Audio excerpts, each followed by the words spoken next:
Welcome everyone. Thank you for participating to this EREA side event organized at Aero Days 2020 in Berlin. It is my pleasure to introduce EREA, Future Sky, and obviously most of the activities we are performing in this activity on the European scale. For those of you who are not familiarized, what is EREA, what we are doing, and most certainly what is our flagship, Future Sky, this is the opportunity to understand all these new trends. I will have a short introduction on EREA, giving you some facts, some figures, some elements for you to hang up.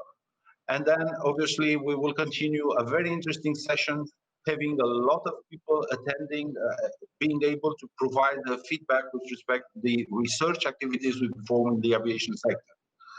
So I would like to go now to the very short presentation that we prepare for EREA. And obviously, I will start with some numbers. This is because EREA, obviously, as a research organization, would like to highlight that as we speak, we are counting 15 members, out of which 12 members are full members, and we have associate members, affiliate members, and, well, probably we have to go back. And obviously, there are some impressive numbers with respect to this more than 25 years activity we are performing at European scale. The total number of employees in the EREA establishment is more than 16,000, out of which almost 6,000 are working in the aviation sector, which is really impressive. The total internal revenue for research in EREA members, it's almost 1.8 billion euros. And we have for internal aviation research, more than €500 million annual expenditure. Most important from our perspective is the human resources. We have a significant number of PhD theses that we accomplish every year, more than 200, and we have a lot of new patents that we deliver every year. This is also in the range of 250. Of course, publications in referred journals is more than 2,000, and this is a very impressive number that we bring to the scientific landscape, and of course the publications, which is close to 10,000 every year. What I would like to emphasize is that EREA is a unique research organization at the European scale, where obviously we have a lot of things to provide for the public. But most important is to show the public the role of EREA. Everybody knows that we are dealing with something that goes from upstream research up to more industrial research of activity, and we have the main stakeholders involved. We are talking about academia, of course, research establishment and industry, everybody playing a role in the research. But from that perspective, obviously, EREA would like to highlight that we play a significant role in areas from TRL2 to TRL6, where obviously we have the main assets. Of course, research, starting from university, is the entry level. But most important is that we do the best in order to integrate either research coming from university, but also internal research at low TRL from our members. And the final objective is that in the end, we would like to deliver to the industry the right means for certification. And this is another reason for me to say that when we talk about research infrastructures and the capabilities to perform transfer to industry, really, you should rely on EREA. EREA is the place where you find the most relevant research infrastructures needed for industry, for product qualification, and for the certification of those products. Of course, in the end, it's a matter of competitiveness. Of course, in the end, we have to rely on multilateral and multicultural approaches that are part of the members' part of EREA. And here I would like to state that obviously, besides this integration role, EREA also has a significant role as a national research establishment in each of our individual countries. But now let's see a little bit how we position ourselves with respect to next generation air traffic system. Everybody is interested to see how the air traffic system will look in the future. We have CESAR and we have Clean Sky 2 when we deal about joint research undertakings. But obviously, these are positioned to what we call N+1. N+1 for us is the main area of interest, of course, for a lot of people involved. But when we think about N+2, EREA brought to the landscape of research, especially in Europe, what we call today Future Sky. Future Sky is our brand. Future Sky is the flagship of EREA and the way for EREA to show how the next generation air traffic system will look like. Obviously, Future Sky is something that I would like to introduce in the next slides. And of course, try to give you a little bit of a philosophy that we use when we were working in this landscape. Of course, we have the national research establishments which are involved in EREA, again, highlighting that besides their role at national level, where each of them play a mission, they are now integrated at European level in order to harmonize their capabilities and to deliver.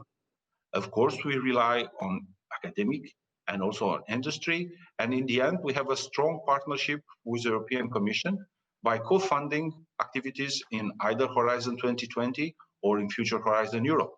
So this is where we stand with respect to our main relations to the largest stakeholders in EREA activities in the future.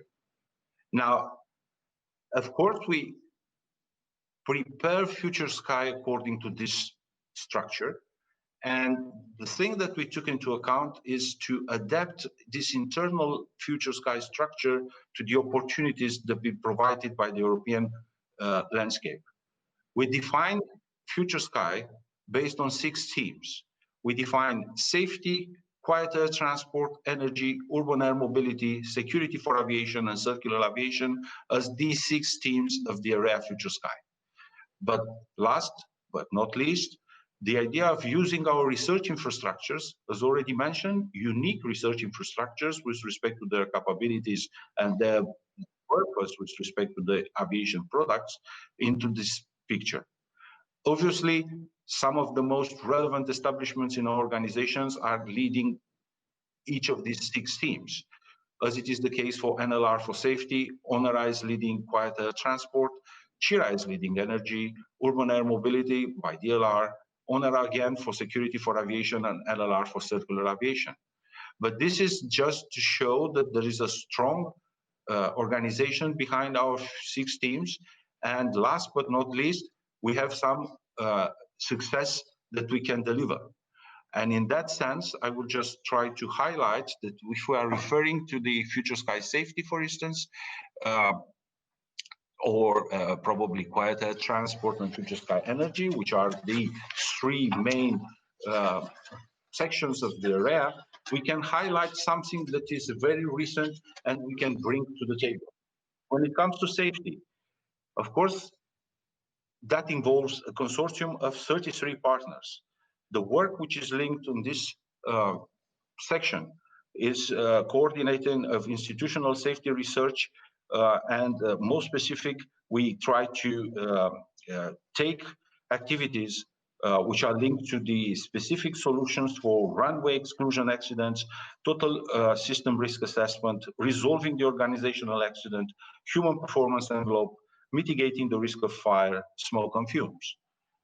There are 3 projects that I would like to emphasize: ARTEM, ANIMA, and IMOTEP, just to give you a reference of what is currently very important in this area. On the other hand, the more we go to the other topics of interest in some of the EREA Future Sky themes, of course, if we talk of urban air mobility, we have Assured UAM, which is a very interesting project coordinated by one of the younger members of the EREA, which is ELOT, a project that deals with acceptance, safety, and sustainability recommendation for efficient deployment of UAM. Yesterday, we talked a lot about UAM. This is an area where obviously EREA should play a big role in the future. On the other hand, we have Sustain Air project, coordinated by AIT, another younger member from EREA members, having partners from NLR and DLR, by the way, which is obviously focused on the same major topics of interest for the EREA. So that was just giving you some elements to understand what EREA is, how EREA would like to perform research, and of course, highlighting that there is Future Sky, our brand, it's our major interest for the future, an alternative to the other joint undertaking activities that are to be provided at European level, and most certainly something where EREA members are playing a key role in the future of aviation. That is a very brief introduction from my side with respect to EREA. Probably more things linked to this will come from Michel Peters, which is the EREA chair, one of the members of our panel. But before that, let's move a little bit to the agenda that we have prepared for today. So besides this brief introduction that I was trying to deliver, we have a very distinct point on the agenda, introducing what we call today EREA vision study. This is linked on possible scenarios for the future air transport system in 2050. And I would invite Ligea Paletti, who is the coordinator of the project at the EREA level, to join us. Just a brief introduction with respect to Ligea. She joined NLR in 2017 after previously working in TU Delft, and she's a researcher in the field of structural integrity. Currently, she coordinates EREA Future Aviation Study, and I would like now to give the floor to Ligea. Thank you, Katalin, for your introduction. Okay. Good morning, everybody. I'm very happy to be here today to introduce the future of aviation according to EREA. First of all, I would like to thank and acknowledge all the EREA researchers and scientists that supported me in this endeavor. Without them, the study simply would not exist, and well, I would not be standing here today to present it to you. But now, without much further ado, I would like to welcome you to 2050. I would like to welcome to the future of aviation as seen by EREA, by its board, its experts. The future is by definition unknown and uncertain, and even more in the current situation. And such were also the circumstances and the environment during which the study was initiated and carried out. In a series of workshops in the spring and summer of 2020, EREA experts came together virtually to imagine the future of civil aviation in 2050. 4 scenarios resulted from their thoughts, their dreams, even nightmares, given the circumstances, their ambitions, and their expectations. And this morning, I would like to take you all on a journey through the 4 scenarios. Welcome to Mad Max. Mad Max is a world characterized by deglobalization and instability. Economies are very nationalistic, and there is limited and no cooperation, which also means no international R&D. It is a world where it is fought over resources, a world still relying on fossil fuels, and where sustainability is not important. The climate crisis has worsened, and so have its effects on the environment and population. And governments focus on mitigating those effects first. In this world, aviation is a luxurious and highly desirable product, but it is unreliable due to the climate change and to different sources of instability. Aviation, drones in particular, are used for security purposes to limit potential conflicts and social outbreaks. Aviation, being a luxury market, revolves around customers always seeking the latest gadgets. And for those who don't have other choice but flying, safety is a concern as they rely on all the apps and they fly in an unstable environment. It is a world with high levels of inequality, where the winner takes it all and the less lucky can only dream of being part of it. But fragmentation does not always have to mean conflict and poverty. Welcome to Tech4U. Tech4U is a world characterized by multipolarity and competition. Markets are driven by consumer choice and by their desires. Consumers are submerged by products which can meet all their desires and that are tailored to each customer and to the particular environment the customer lives in, represented by the island in the image. The boundless consumer choice is reflected in a low economy of scale production, which is mitigated in cost by automation. This boundless consumer choice generates a very dynamic R&D environment of innovation and startups. Mobility is very flexible and customized, but it is irregular due to the fragmentation across the islands, and long-distance air transport connects to a local network of door-to-door urban air mobility. Long-distance flights highly depend on regulations and agreements existing between the islands. And those certification standards being defined locally generate uncertainty on one side, but they also expand the field of opportunities as different solutions can be experimented at the same time in different places. In such a multipolar world, sustainability has different meanings in different islands, and therefore is approached differently. Some islands still rely on natural resources, and others have embraced the circularity. In this scenario, there is no universally accepted solution to set to zero mankind's environmental footprint. On the other hand, a clear stand on sustainability is made in the next word. Welcome to stripping down. Stripping down is a word which has prioritized sustainability by a government-directed approach, government which is enforcing a sustainable agenda and sustainable solutions.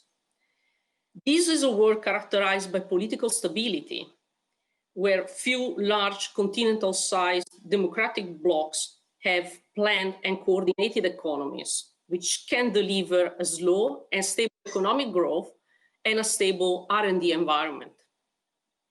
Mobility is standardized, and it operates by multimodal solutions, and each solution is chosen based on the environmental footprint of each means of transportation in relation to the distance traveled. Environmental indicators are in place to verify this. Aviation works on a hub-to-hub system, where each hub is then connected to local transport. This push towards sustainability gives the customer and the consumer limited choice. Only the most sustainable option is available. Therefore, markets and R&D work only towards the next most sustainable option. And they do this by incremental innovation rather than disruptive innovation. In this world, the consumer comfort comes second. There are long stopovers necessary to ensure full capacity of aircraft or to satisfy other environmental constraints. The first paramount priority is a zero ecological and environmental footprint, even if this limits freedom. Freedom, which is at all not limited in the fourth and last scenario. Welcome to Optimizing Together. Optimizing Together is a word characterized by freedom, unification, and harmony, by global cooperation and collaboration in every aspect of society and R&D. A world in which citizens and experts work together to fulfill technological and societal demands within co-creation and living labs activity. This world is characterized by sustainability. Economic growth is achieved by embracing sustainability. The two aspects are not opposing each other anymore. They do not exclude each other.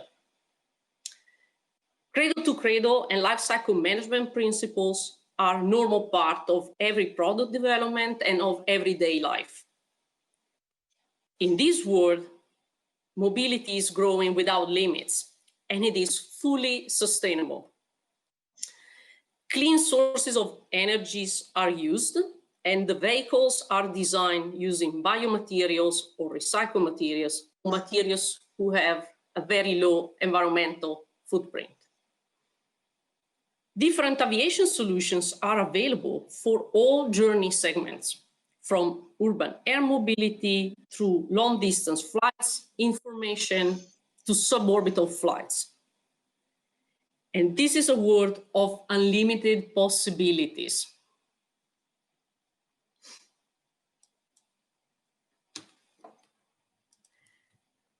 Though different and even contrasting, it amazed me to see common trends emerging from the scenarios. And I would like to give a bit of detail on those common trends. The first, aviation is going to be part of a broader and comprehensive transport system. That happens already nowadays, where aviation is only like one part of a journey in which we travel to airport and we board a plane. In the future, this may be even more integrated and hopefully in a more seamless experience for the passenger, in which there will be not a clear distinction between each mean of transportation or if you are at the airport or at the train station.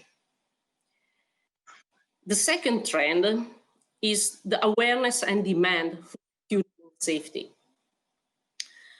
Either out of the past memories of like a health or out of daily threats due to still current insecurity, everyone in the future will be more aware, more conscious about safety aspects.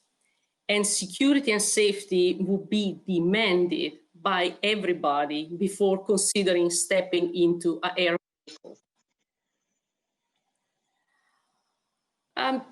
We saw an increase in cost and price of aviation, either due to scarcity of resources or because we are now including all real cost of aviation in the flight ticket or in the aircraft price tag. Aviation will be more expensive. And that will account for the uncertainty or for the environmental impact of aviation. And when you combine the last two trends I spoke about, the demand for security and safety and the increasing cost and price, well, alternative technologies to aviation and mobility naturally emerges. Those technologies will become more and more common. They will become better and better than today. I mean, today we can all be together virtually. The study was actually produced in a virtual environment, and still we do lack a lot of the social interaction. We would have had like a coffee for starting this morning, and unfortunately that was impossible. So the push of virtual reality, augmented reality, or other technologies that we cannot even imagine nowadays will make perhaps traveling redundant, and that will force, and I hope inspire aviation to also change, to also become better, to offer different services. Advanced air mobility was another trend that emerged in the study. Drones of any size, variety of purposes, from agriculture to security, parcel delivery, anything. Broad range of urban air mobility solutions, flying cars, multicopters. Those aspects came through each scenario. And all those solutions, still seen as sci-fi nowadays, seem to be part of our future cities and lives. And the last trend is about digitalization. You cannot imagine having flying cars without that. You cannot imagine having alternatives to aviation without digital solutions. And everything else you cannot imagine having security and safety without digital solutions. But how do you acquire the data? How you use the data? How do you visualize them? What you do with the data? I'm not a data expert, but this has been seen by EREA as of paramount importance. All the solutions would be to advance aviation to the future, and in particular, digital solution will require a very strategic cooperation. Other trends that perhaps I was expecting to emerge from the study in a coherent way, they did emerge, but surprisingly in more facets than I expected. The role of R&D in aviation, the study was commissioned and developed by EREA experts. So research and development is EREA's main mission, and still it didn't appear as a given certainty in the future. In some scenarios, R&D does not exist. In others, it is strictly limited in focus, so for the good purpose of ensuring a sustainable future.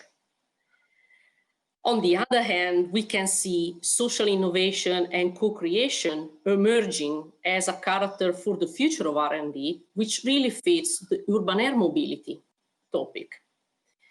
Overall, what we noticed is R&D needs special conditions to thrive, and those conditions might not be there in all possible futures. That's something to think about. Sustainability. Also, the importance of sustainability should not be given for granted. Now in the middle of the COVID-19 emergency, already many voices asked to reconsider the priority towards sustainability and redirect efforts and funding elsewhere. Many voices hope never to return to traffic volumes as they were at the end of 2019. I think in itself, the fact that sustainability may be translated in different ways does generate confusion. What is more sustainable? One standardized solution fitting everything, or a variety of options which has like an environmental label attached to them? And because aviation still doesn't have a clear answer on that, this is a topic that we need further research about. And the last, not so common trend is the government role. Governments in the study emerge ranging from imposing and dictatorship-like all the way to idealistically liberal, bordering to anarchy with no rules and no regulations in place. And this variety, well, is a reflection of the uncertainty that we are currently living in. And it does reflect in how governments will be in the future and how governments will impact aviation and R&D related activities. They may be supporting R&D and aviation, they may be limiting, or they may even inspire our research topics.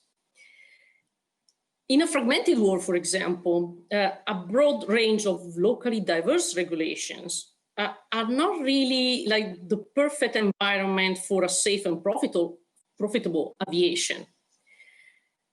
On the other hand, fragmentation may open multiple opportunities for faster developments, to speed up implementation of innovation. It creates an environment where multiple solutions can be tried out at the same time. Stability does support safety and security and economic growth, but it could also result in conservatism, limiting innovation and the response to, let's say, environmental threats. The right balance is needed to achieve sustainability goals and to have a healthy and successful R&D ecosystem. So, those are the scenarios which emerged during the study, and those scenarios want to inspire and guide EREA. They want to guide EREA and its entire network in this mission of promoting and intensifying aeronautical research across Europe. But these scenarios are not only for EREA's use. I would like the scenarios to connect with a broader audience beyond EREA. I would like the scenarios to present EREA's ambitions and goals to the entire aviation community, industry and academia, to the government entities, like I'm sure they are online today. But most important of all, to me, I want the scenarios to connect to the society and the citizens, show them that aviation is ambitious and it is listening to societal demands. Those scenarios that I presented are going to be supported by a second part of the study. The second part of the study will detail more technological research topics, which EREA experts will deem necessary for the future of aviation.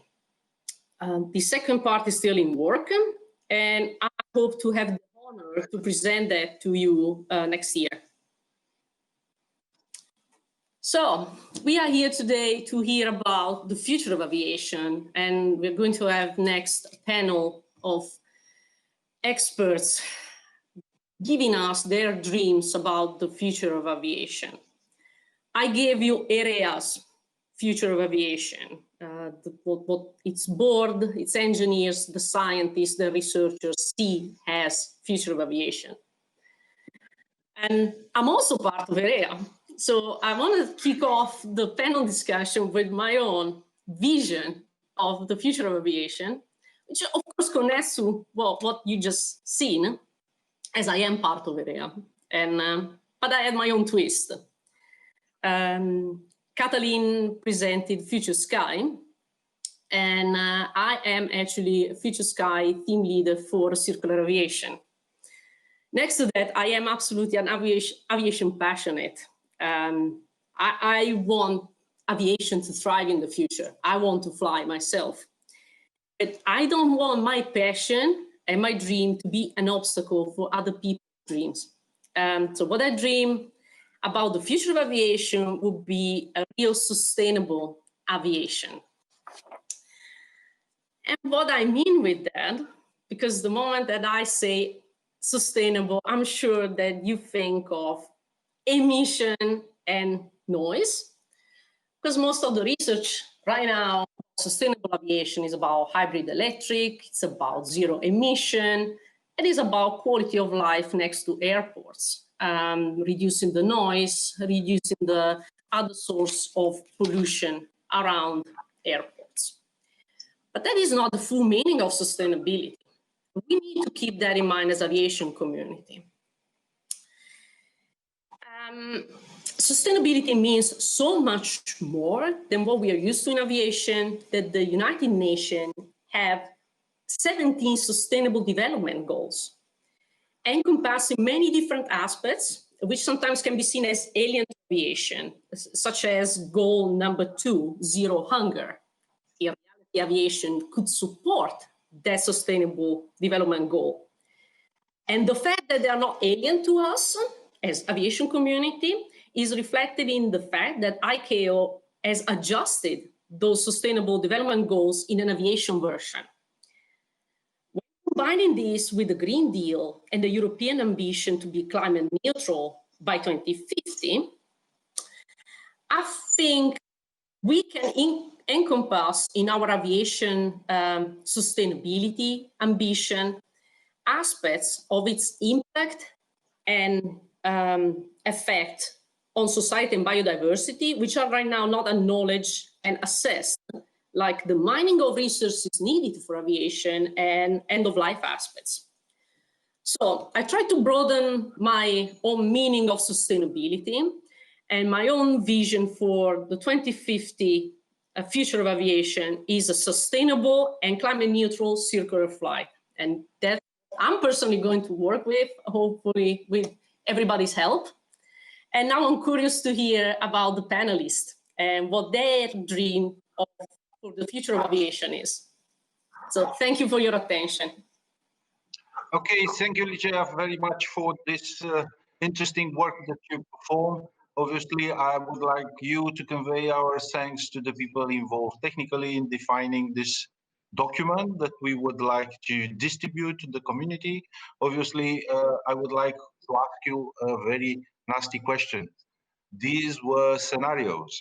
So these are scenarios which are linked to the future of aviation. Uh, can you make a link between possibility and probability in these scenarios? So what about the most probable scenario that you are thinking of just before moving to the dreaming, okay? Well, I think it's a very personal question, Kathleen. What I see as the most personal is different than other people do see. So what I see as personal, as the most probable, unfortunately, is not the optimizing together. But I know all my colleagues, we actually asked the question, and they did indicate that they all hope for the optimizing together, for this wonderful world of unlimited opportunities and unlimited aviation to happen. But whether that's going to happen, I need to rely on you and, well, several of the members in the panel to make it happen. Okay, thank you. Now you are introducing actually the panel because we would like to have a very special panel today, having people dreaming on aviation. So dreaming on the future transport system on 2050, there are people, experts to give their comments today, and I would like to introduce the first member of our panel, which is Sebastiano Fumero. Sebastiano Fumero is the advisor for future transport at the European Commission, DG Research and Innovation. Sebastiano, what is your dream of aviation in 2050, please? Good morning. Thanks a lot, Kathleen, for having invited me to take part in this very interesting panel. I'm very happy to be virtually, unfortunately, here with all of you. First of all, let me say that EREA is an amazing organization and an important partner for the European Commission. We have been working together since many years, and I am expecting that this very positive cooperation will continue and be even stronger in the future. Thanks for all what you have done till now. So let's start to see which they can be my dreams by consideration. The impact of COVID-19 has not only been something negative, but it can also create a unique opportunity that will help us to radically change the aviation towards addressing climate impact of this sector. And I'm convinced that this is the only way to ensure the sector is future-proof. In particular, according to me, the next 5 years for the aviation sector will be crucial. I am expecting that the aviation will have an amazing acceleration of technology, not only on aircraft, but also on all the related sectors, including airports and airport infrastructure. A technological revolution in the aviation industry was already in motion before the pandemic, and now will accelerate. So, which are my dreams of the tomorrow of aviation? First of all, I would like to take an air taxi for going to the airport from a nearby drone platform close to my house. Then, touchless technology, biometrics, facial recognition will allow me no longer have to stop at any touch point from check-in to boarding.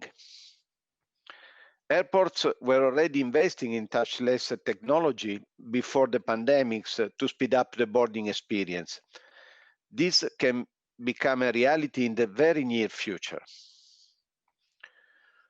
Moreover, once I will be on the aircraft, I would like to have a fully connected flight.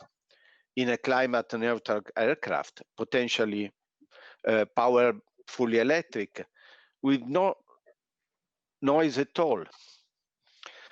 These are not only my dream, but are the common goals of the Europe and the one of the European Commission Green Deal. And they match the vision for a climate neutral aviation by 2050. But you know me, I'm not always politically correct, so let me take out my hat of a civil servant. And let me say that there is another thing that I would like to see in the future. In fact, flying from a continent to another is too long and boring. So I would like to have one day the possibility of flying in a fast aircraft, possibly supersonic, maybe hypersonic. I joined the wish of the BDLI director that yesterday in the Berlin Aviation Summit has already said this. So let's be ambitious enough and look for a full green and possibly supersonic aviation. Thank you, Katalin. Okay, thank you, Sebastiano, for sharing us some of your dreams. Obviously, you are not already wake up, so probably we will try to ask you a little bit more nasty questions in the second part of our panel. So get ready for that. And before that, I would like to introduce Glenn Lelowin, Vice President Zero Emission Aircraft at Airbus. He's responsible for Airbus plans and activities to achieve Airbus ambition to be the first major manufacturer to bring a zero-emission commercial aircraft to the market. So Glenn, please share some of your dreams, please. Okay, pleasure to be with you all this morning, and pleasure to share my dream for what aviation will look like in the future. Maybe a little bit of context. I'm an Irish guy living in Toulouse with a British wife, with German cousins, and with children who probably don't know what nationality they are. And I think the richness of our global society is something which is really enabled by aviation, allowing physical connection, which I think we all miss during this current pandemic. I really believe that aviation is an added value to society. It's something which brings people together, which brings mutual understanding. Nonetheless, I think we need to get rid of the emissions. Aviation is not the problem. Emissions are the problem, and that's what we are pushing to address at Airbus. What you saw on your screen briefly a couple of seconds ago are 3 hydrogen aircraft concepts which we revealed in September. These aircraft are targeting zero emissions.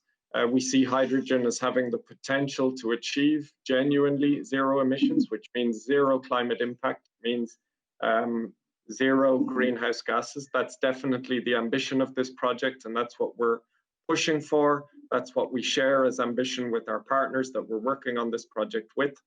And we see that as what's necessary for the aviation industry over the next few years and entering certainly into the next decade. We have stated very clearly our ambition to bring a zero emission aircraft to commercial service in the 2030s.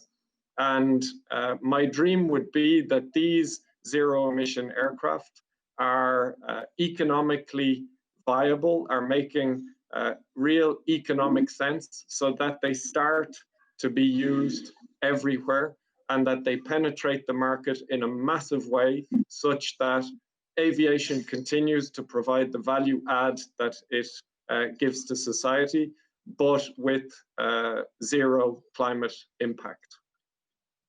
Well, thank you very much, Glenn, for this introductory to your dreams. And also, I would like you to get ready for the nasty questions in the second part of our roundtable. So now I would like to introduce Ivo Boscarol, which is the founder, CEO, and co-owner of Pipistrel Group. Obviously, they have branches in Slovenia, Italy, Germany, and China. So, Ivo, please give us some hints of your multi-international dreams on aviation then.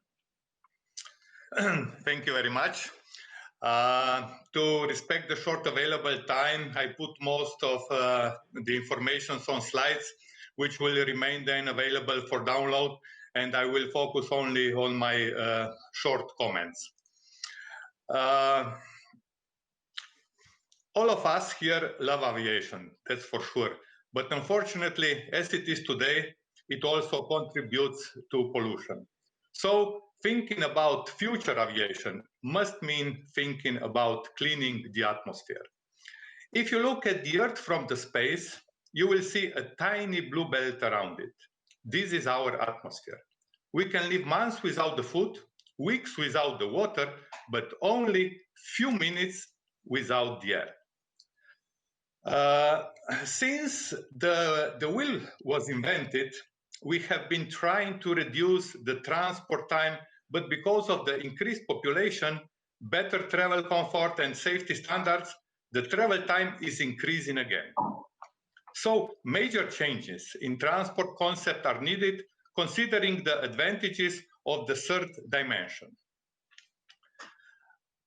Unfortunately, moving more transport in the air with the existing technology and concept will not work. Yes, we will profit on transit time, but we will destroy the atmosphere. So the objectives of the European Green Deal must be considered and respected, and new, innovative, and revolutionary technologies must be developed and implemented.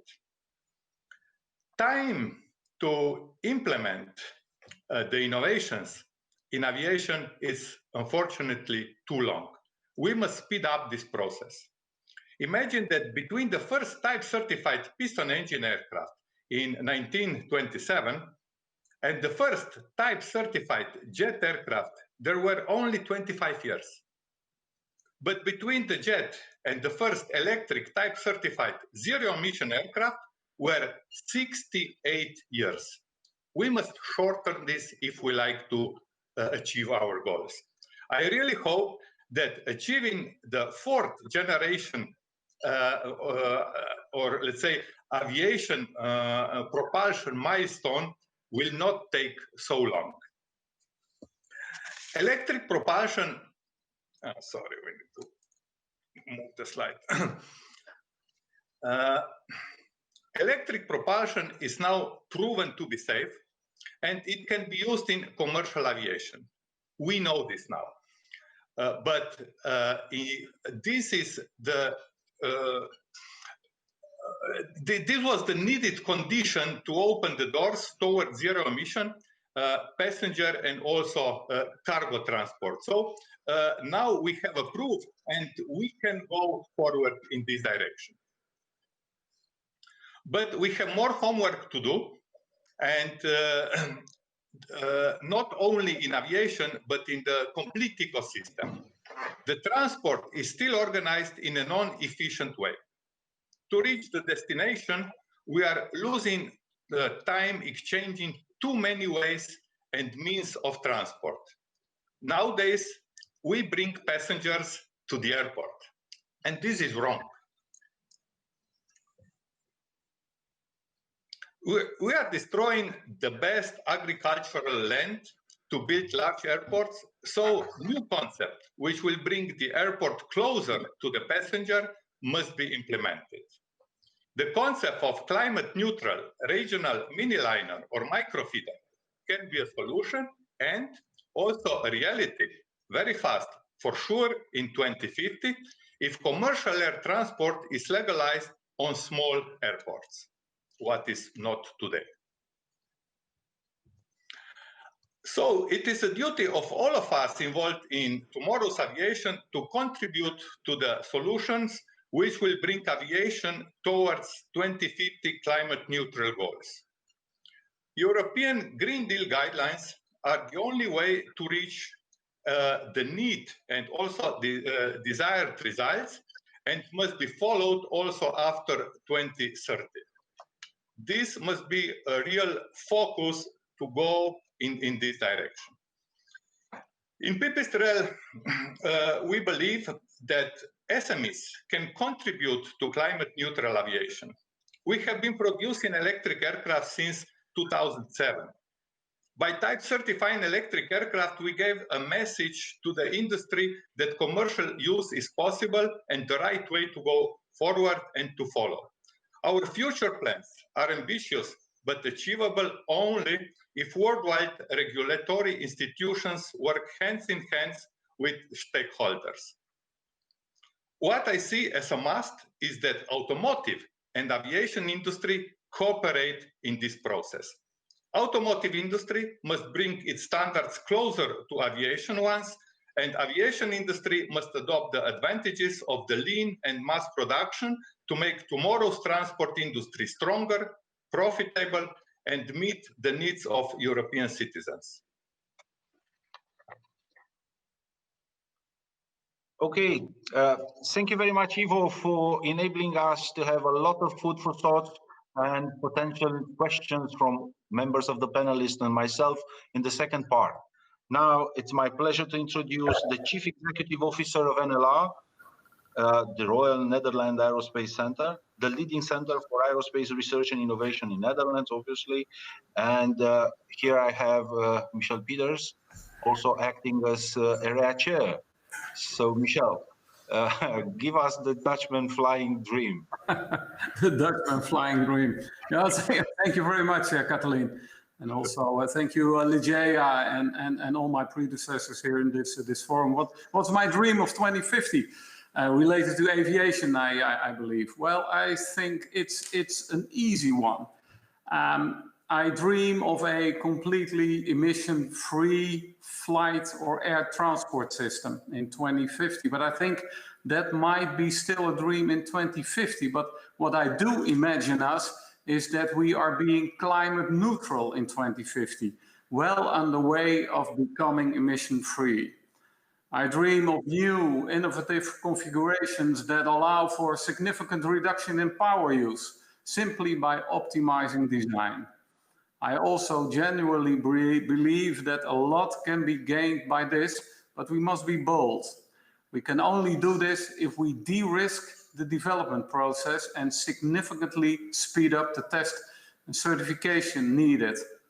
My predecessor, my colleague, CEO of Pipistrel already mentioned something about this. This is, of course, a very difficult thing to do in a sector that's by nature very conservative, and for good reasons, because it has everything to do with flight safety. You all understand this. Therefore, investigating in a development cycle and certification acceleration is investigating in sustainability too. My dream of 2050 is also that mobility will become or has become a service, decentralized where needed, integrated where possible. I dream of a drone port on the roof of the NLR office, from where I can fly to Schiphol Airport or even to Brussels. A system where my single ticket gives me access to multiple transport modes on a single journey. I also dream of a circular aircraft, an aircraft of which each part will find another life after its use, where the production of the aircraft does not burden the environment at all. Its entire life cycle is now fully sustainable. I dream of an aviation sector that has fully embraced the possibilities of digitalization, replacing the technologies from the 50 in the cockpit and fully digitizing the European ATM. This can only be done when the highest safety and security standards are maintained. A beefed up aviation safety program and the appropriate technology infrastructures will ensure this, together with a close cooperation with authorities like EASA and the FAA. And by the way, our organization EREA started making this dream reality recently by signing an MOU with EASA on this. I dream of an open sky where aviation can flourish, started with the full ratification of the single European sky. It is hard to explain to the European citizens that this policy has dragged on for so long. It is what I would call a no-brainer. low-hanging fruit. In my dream, the European Commissioner Valean and her successors are successful in updating and implementing the single European sky. With the help of Cesar, we managed to make the European sky the greenest sky in the world, exporting our solutions to the rest of the world. And whilst the topic of policy, I imagine the European Commission declared the European research area completed by 2050. We have a free circulation of knowledge and people, fully exploiting knowledge clusters in Europe that allow for critical mass. Think of innovative aviation clusters in France, Germany, Poland, Romania, Holland, and perhaps most importantly, we have managed to cooperate amongst ourselves to the extent that regional, national, and European research and innovation agendas are synchronized and complementary, and we have a system in place that strategically coordinates investments in new or upgraded technology infrastructures. And finally, if I may stretch the topic of this panel a little bit, I dream of suborbital flight and even commercial flights going into space. There are so many parallels with how commercial aviation once started, with few pioneers and the early adopters able to afford for these first flights. One day, this too will be accessible for the masses. There is so much more than just what happens within our atmosphere. Humanity has proven already that we are capable of great things, like putting man on the moon. My dream for 2050 is that we continue to capitalize on this extraordinary curiosity and ingenuity. Mark my words, in 2050, we collectively have made aviation climate neutral, and we have made a good start to make space accessible to more and more citizens and businesses. That's my dream, Kathleen. Okay, thank you very much, Michel. It's a, so to speak, colorful and puzzle dream. Obviously, a lot of topics are quite familiar with our future sky teams, by the way. But okay, nasty questions will follow. So what I would suggest now for the panelists is to have a list of questions, individual questions to be addressed to each of you that I would like you to use as kind of a starting up for a discussion that will continue afterwards, even enabling you to interact with each other. So first of all, obviously, I would like to address Sebastiano Fumero and try to ask him, with his perspective of working at the Commission, having this broader view of the political and international landscape as well. What can we learn, Sebastiano, from international cooperation? How do you see this process? Thank you, Katalin. I hope that I woke up a little bit more now than before.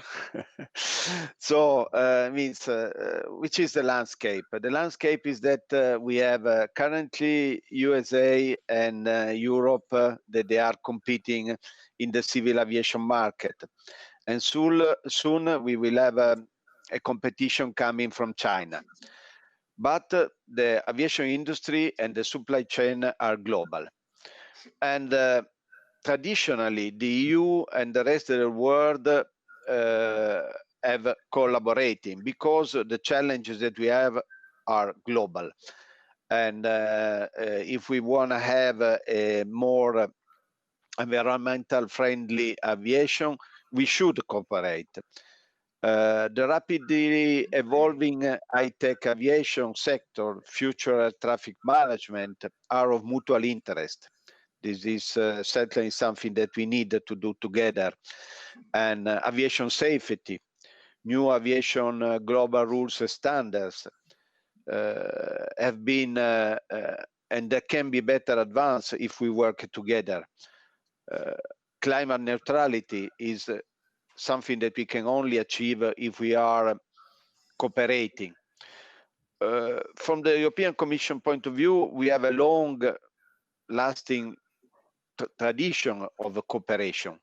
with all the countries where the aviation is a relevant part of their economic activity. We have a very good cooperation with, for example, Canada, Russia.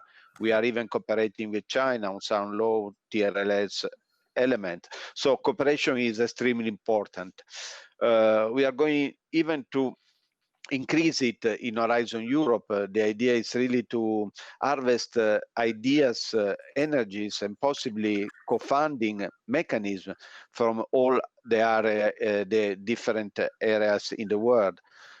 Personally, I'm thinking that we should do more with South America, with Brazil, maybe possibly with Mexico, where there are a lot of European industry, for example, that they are having their hub for North America, South America, and certainly also the research center. So this is something that we have been done with success in the past, and we should do with a lot of emphasis in the future. Means Horizon Europe will come with also a new line for association of third countries, and I know that for the time being, there are already discussions open with Canada, inter alia, for a possible joining as associated country to the Horizon Europe. And this will certainly be a good advancement, because it's is a country in sector in aviation where we are working very well. And I'm hoping that this will be done also for Australia. We are talking with Japan. So it means international cooperation is at the heart of our research actions, and will remain like this. It means and it will even be more important, as I said, in the future. Okay, thank you very much, Sebastiano. Now I would like to address a question to Glenn. What can Airbus do to accelerate time to market for sustainable solution?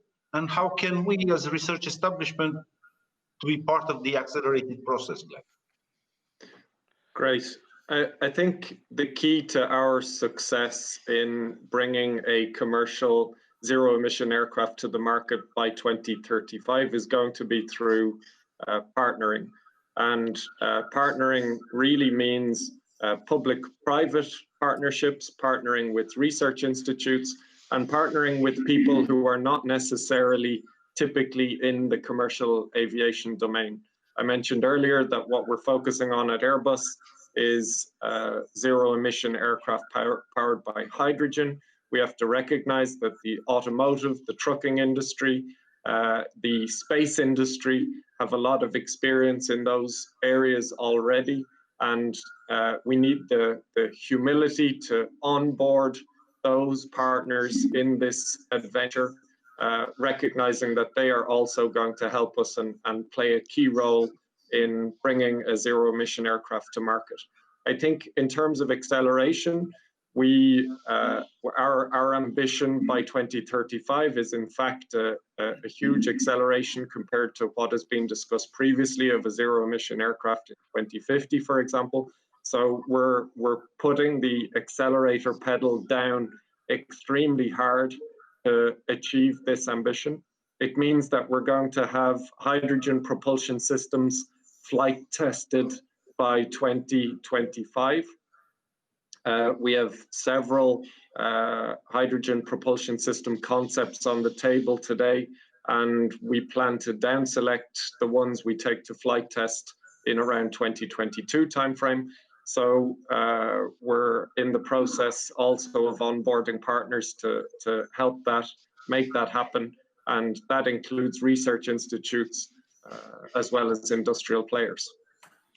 Well, thank you very much, Glenn. That seems that the future looks very bright for all of us and quite near, so to speak. Now I would like to address a more delicate question to Ivo. So Ivo, you are the businessman on this panel.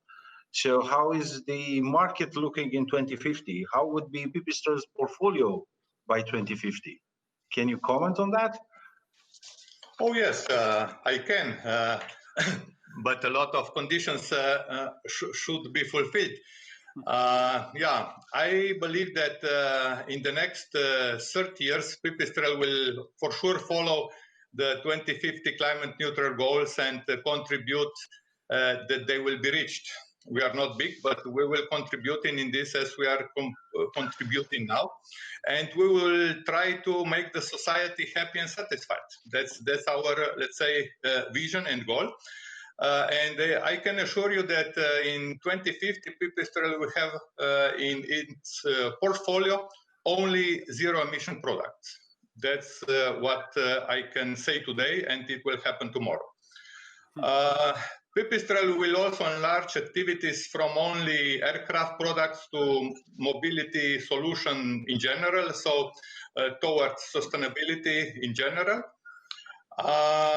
We are not, let's say, focused in 100+ passenger aircraft, but we like to make this link to connect different industries, different mobilities, what also with regulatory entities, what we believe everything is needed.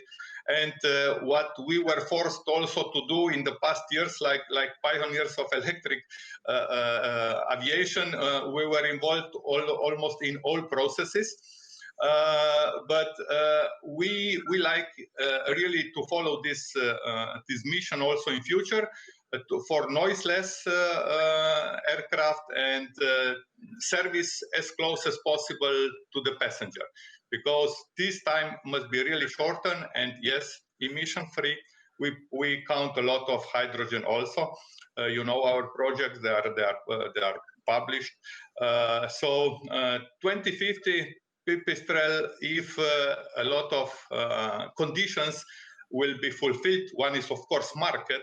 If it will be no market, then will be no interest of stakeholders, will be no interest of investors, and will not be mass production. But otherwise, I don't see really big showstoppers to contribute to 2050 zero emission aviation.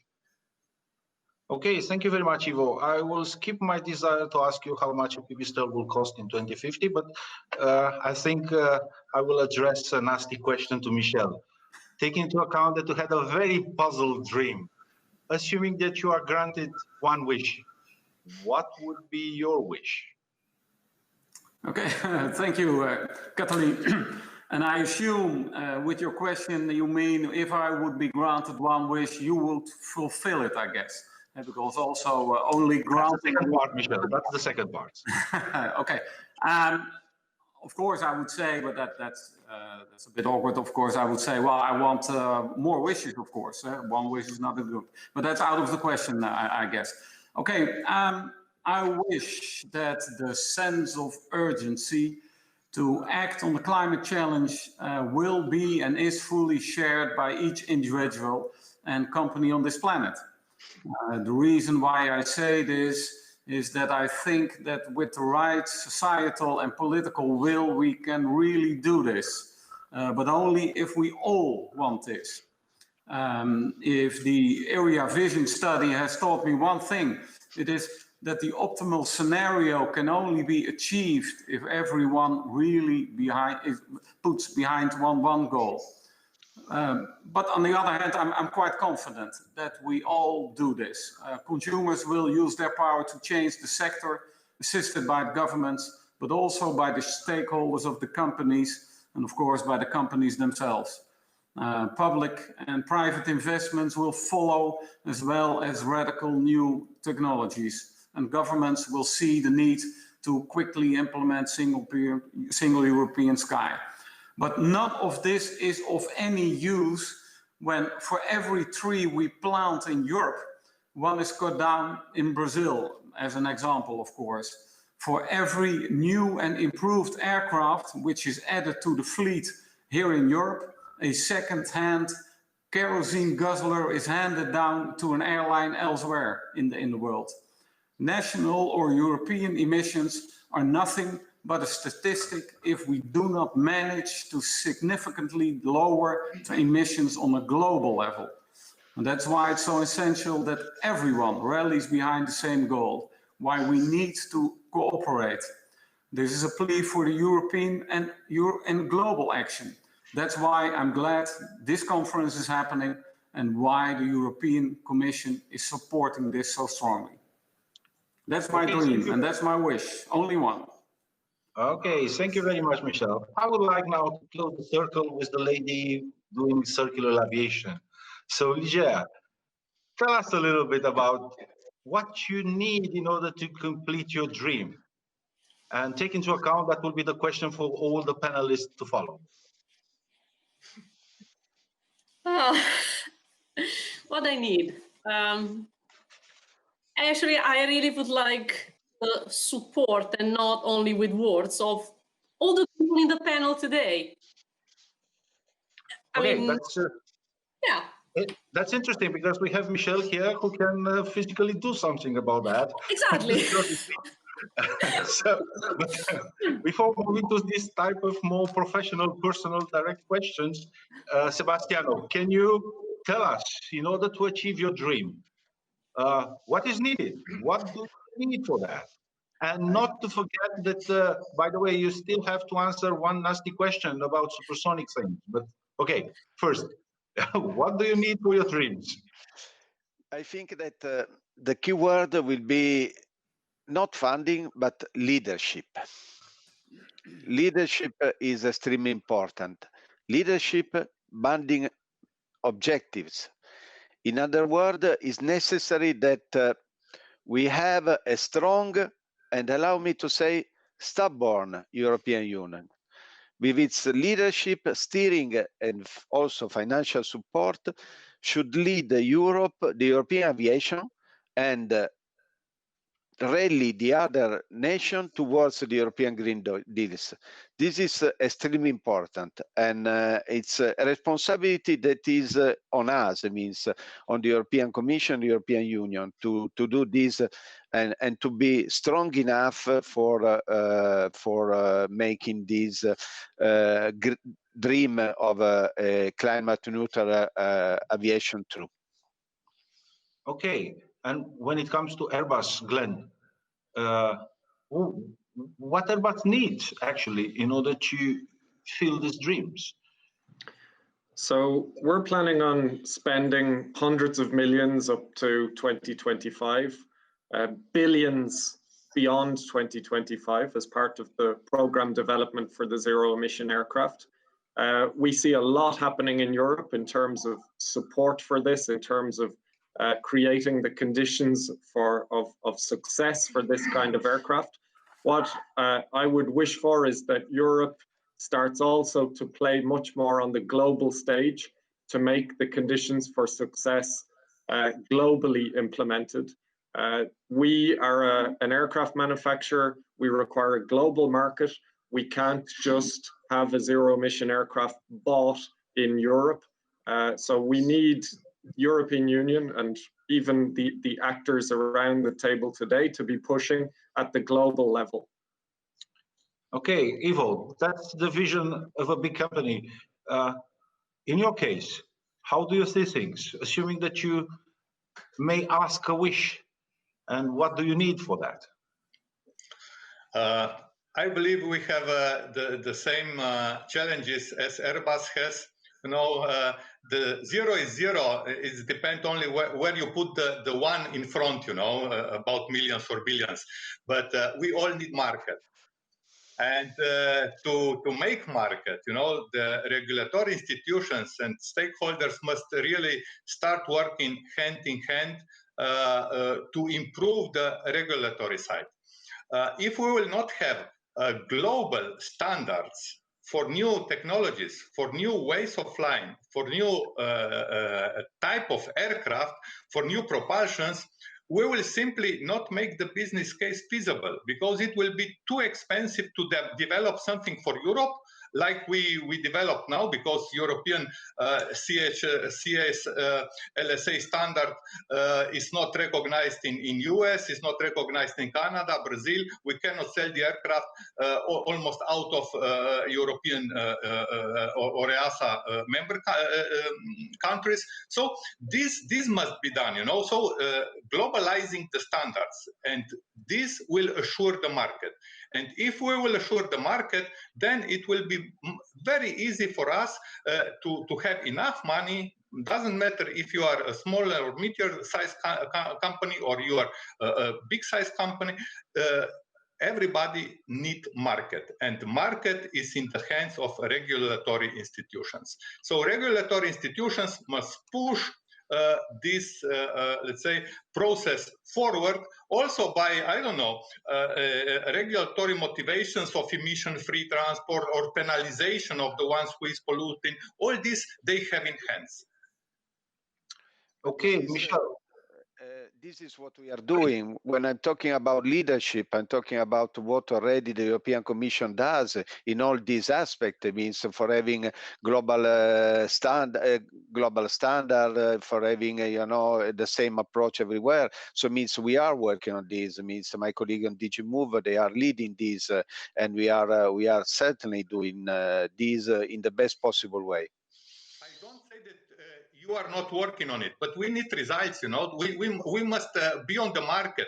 I know that DG Move is working, but it is too rigid, too slow, you know. EASA is faster than DG Move. So we need this process to happen faster, because all the billions invested by Airbus in this new air mobility will make no sense if we will not have this standard. So the regulators, the regulatory institutions must be ahead of us, not behind of us. Okay, message received. That means we are not the only actor in this. I mean, so we're talking about ICAO, is the member states that they are represented, and we are also only observers. But the message is received. Michel, what is your vision then? You need what else besides money, by the way? I think one of the most important things is that in order to meet these challenges, because a number of challenges have been met. First, climate neutral, emission free, faster certification, full circularity, etc. And all innovation is included. And I think all the actors who are working on innovation, and that's not only the universities, but also the applied research organizations like EREA, and certainly, of course, also the industry. It's important that they all work together, and nothing is more stronger than the individual link. Okay, now it's probably time for me to start a little bit of innovative thing in this panel, asking each of you to ask a nasty question to another member of the panel.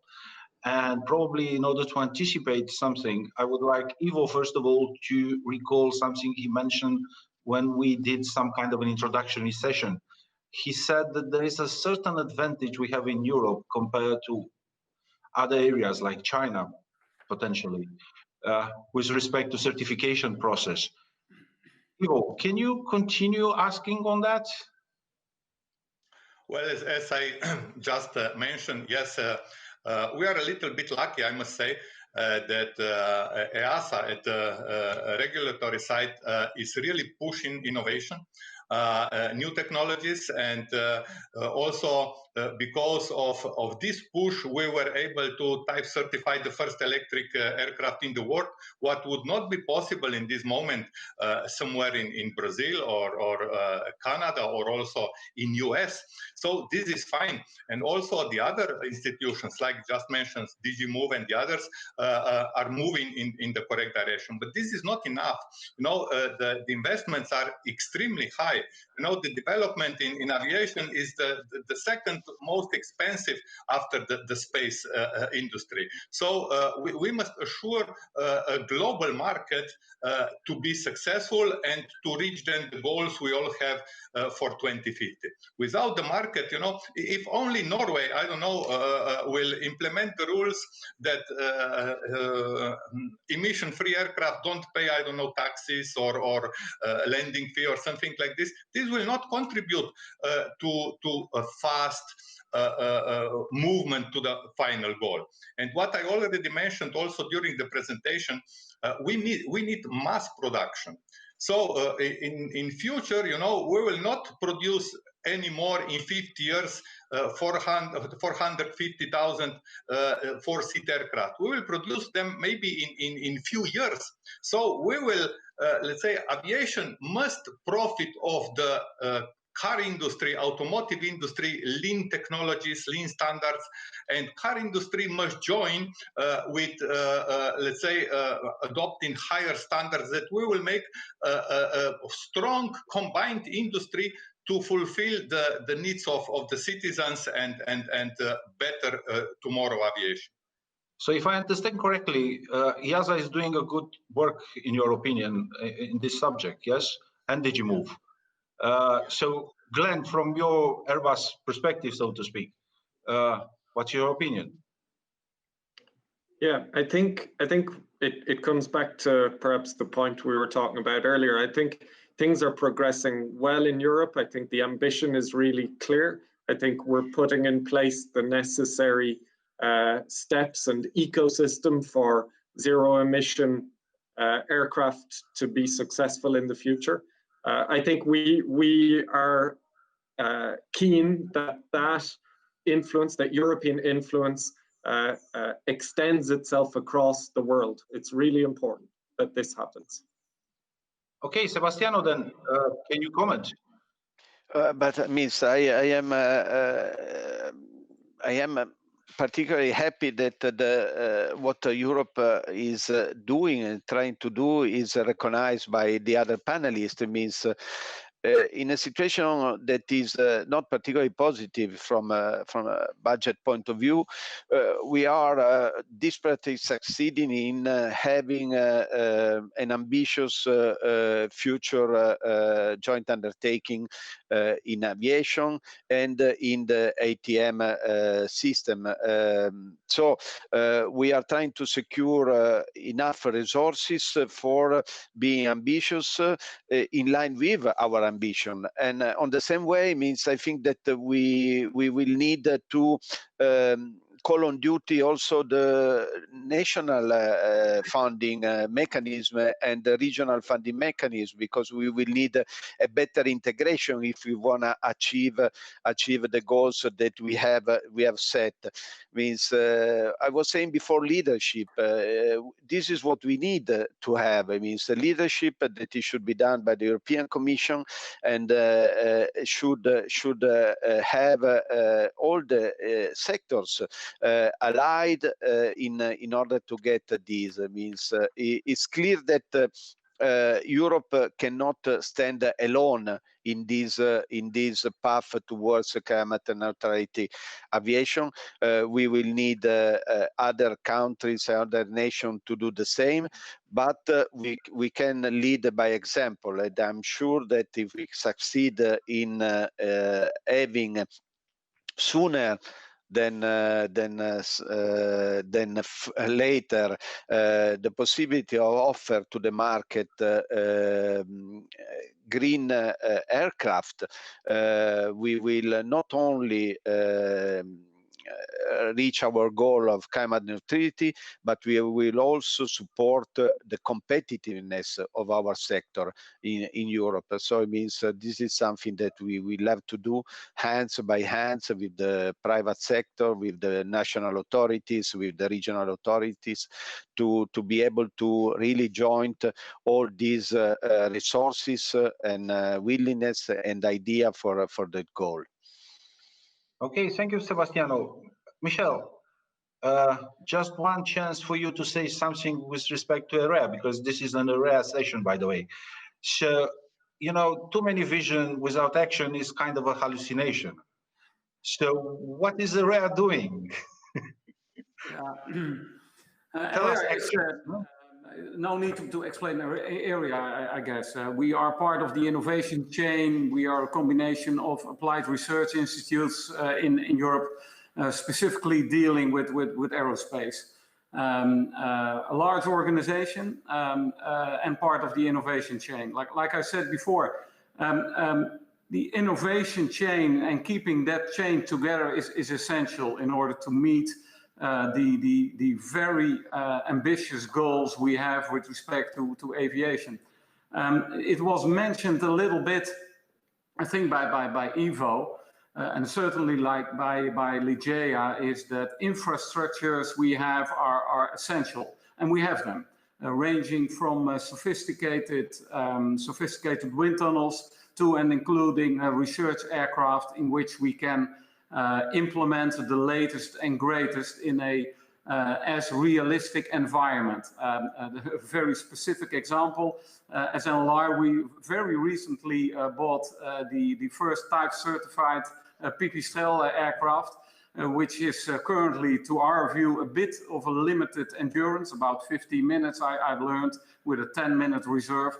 And in cooperation with Pipistrel, we are going to extend that, of course, that it has a longer range, because that's all what we need.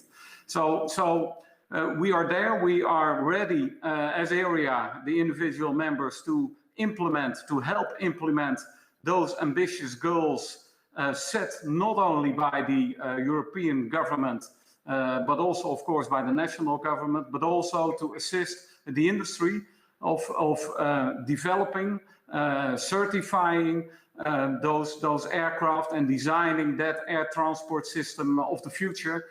And that's broader than only the aircraft itself, of course, to becoming truly emission-free and to start with climate neutral. And Ligea, as leader of the EREA team, well, she gave the vision we have, and the second part of the EREA study will be finished somewhere in the end of the first quarter.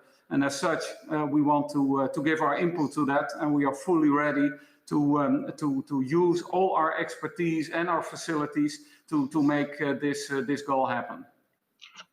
Glenn, final chance. What would be the costs on a ticket on the zero-emission plane, and when? So our ambition is to make zero-emission flying economically viable. We believe that that's what will have the biggest climate impact. There's no point just producing something which is a technical achievement, something which is technically feasible. It needs to be interesting for airlines, it needs to be interesting for customers, and it's through that it will have the most impact on climate.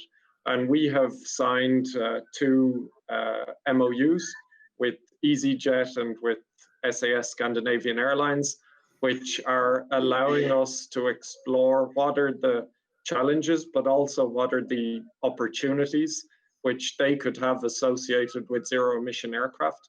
And certainly one of the aspects is for sure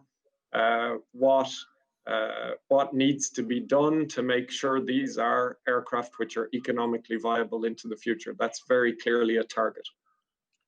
Okay, thank you very much. Ivo, very short. What is your expectation on the future then? Well, I'm positive. I must say that I'm really optimistic, because the trend is going in the correct way. And now when also the big players and all the other sectors see the same goals, the wheel will start rolling much faster than in the past.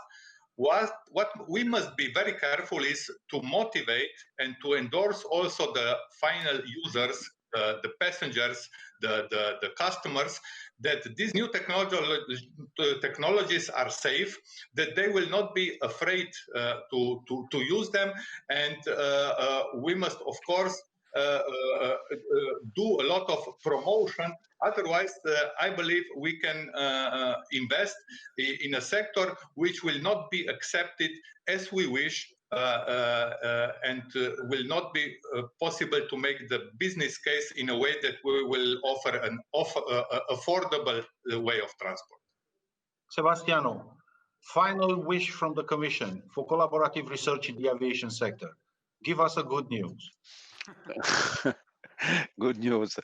What I can do is that we will fight in order to have enough funding in order to maintain the collaborative research alive, because this has been very successful in the past and is an important element of our strategy. It's not only the joint undertakings, but also the research collaborative part, very important. So I promise that we will do our best in order to keep this segment alive. Thank you very much all the panelists in this meeting. I'm looking forward for new visions from yourself. I think now we have to close. So again, for a successful aviation.